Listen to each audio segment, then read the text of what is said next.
सर्वांगीण विकास व्हावा, त्या हेतूने व महत्त्वासाठी आपल्या देशाचे संविधान मी अल्पावधीत पूर्ण केले आहे. हे संविधान राबविणारे मेंदू आणि हात जर निष्कलंकित आणि सशक्त असतील तर ते जगातील सर्वोच्च संविधान ठरेल.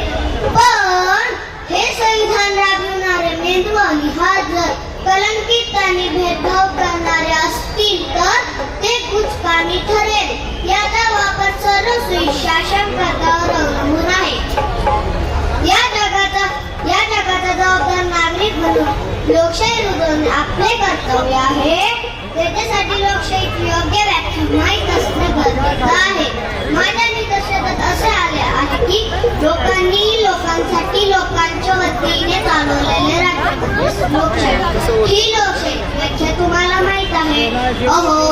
पण ही लोकशाहीची व्याख्या तर अब्राहम लिंकनने त्यांच्या देशासाठी म्हणजेच अमेरिकेसाठी लिहिलेली आहे. मग आपल्या देशासाठी लिहिलेली व्याख्या कोणची आहे?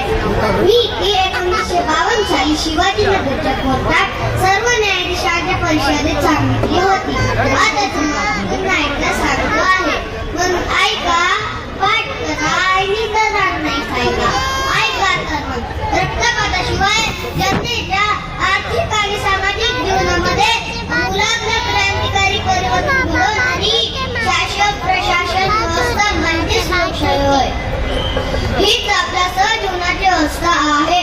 खुद की एक गुण भाई बगैर जनता के आर्थिक और सामाजिक जीवन में मूलभूत क्रांतिकारी परिवर्तन लाने वाली शासन प्रशासन प्रणाली, इसको लोकतंत्र कहते हैं.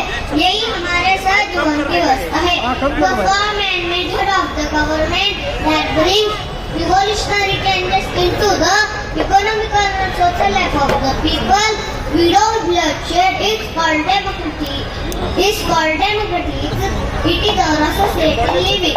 संविधानाची अंमलबजावणी करायची असेल तर संविधानाचा अभ्यास करणे गरजेचे आहे. संविधान समजून घेण्यासाठी सर्वात पहिले लोकशाही समजून घेणे गरजेचे आहे. त्यासाठी आपल्याला प्रशिक्षणाचे केंद्रबिंदू निश्चित करावे लागतील. जर खरंच सुजलाम सुफलाम देश घडवायचा असेल तर संविधानाबद्दल आणि लोकशाहीबद्दल काही माहिती नसताना वाच्यता करू नये. आता मी घोषणा देणार आहे ते माझ्या मागे म्हणा. जय भारत, जय भारताचे संघराज्य, जय राज्य राष्ट्र, जय संविधान, जय भारत, जय भारताचे संघ